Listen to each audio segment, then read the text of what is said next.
Ce chemin qui mène au 10 Downing Street, elle en connaît tous les obstacles. Ce jour-là, son talon se coince dans un pavé, mais Theresa May ne se démonte pas face aux caméras et repart sans sourciller et sans même un sourire.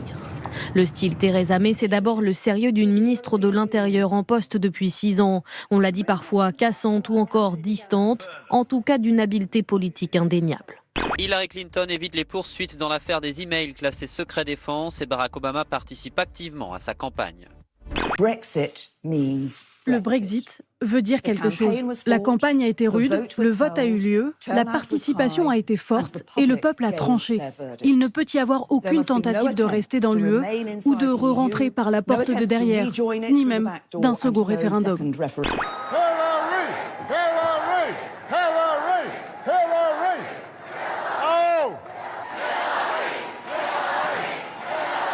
But I'm here today because I believe in Hillary Clinton.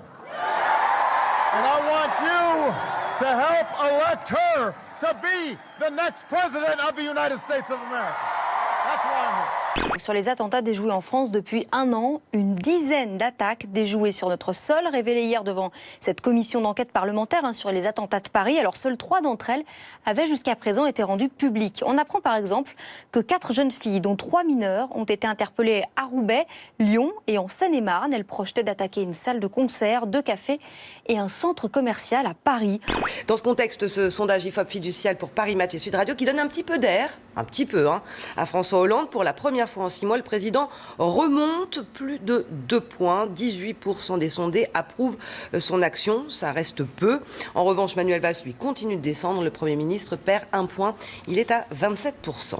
Plutôt que de signer une nouvelle motion de censure, j'ai décidé de ne plus soutenir François Hollande. Le contrat de confiance est rompu avec le président de la République et je soutiendrai un autre candidat dans le cadre de l'élection présidentielle. Vous demandez également la démission de Manuel Valls. Oui, je crois qu'aujourd'hui, Manuel Valls devrait prendre ses responsabilités. Il a manqué 2 voix pour le dépôt d'une motion de censure à gauche contre la loi travail. Comme en mai dernier, il n'y a eu que 56 signatures. Il en fallait 58 pour faire aboutir à la procédure. Le texte est donc adopté en nouvelle lecture. Il va désormais repartir au Sénat pour une adoption définitive le 20 juillet. Et selon le Canard aujourd'hui, information d'actualité également, le ministre de l'économie, Emmanuel Macron, on en parle depuis plusieurs mois, mais pourrait annoncer sa démission le 12 juillet prochain. C'est la première fois qu'on a une date. Jamais aux questions sortant du Conseil des ministres ici, mais a fortiori sur les bruits. Je devais déjà quitter le 10 juin si j'avais écouté les commentaires. Nous aurons bientôt un nouveau billet de 50 € dans notre portefeuille. Le voici, ce sera à partir d'avril prochain, de couleur ocre. Un billet Me Protéger, nous dit-on, contre la contrefaçon. Le billet de 50 €, c'est le préféré des Européens. Pratiquement 1 billet sur 2. Je regrette ces 6 derniers mois de ma vie professionnelle, parce que ces 6 mois ont détruit ma vie complète, ma réputation, mon honneur, toute l'image du policier que j'ai été pendant 30 ans. Je ne regrette pas ma vie de policier. Ce que j'ai fait, je l'ai fait avec passion. Aujourd'hui, Nicolas Hulot l'annonce officiellement. Il ne sera finalement pas candidat à l'élection présidentielle.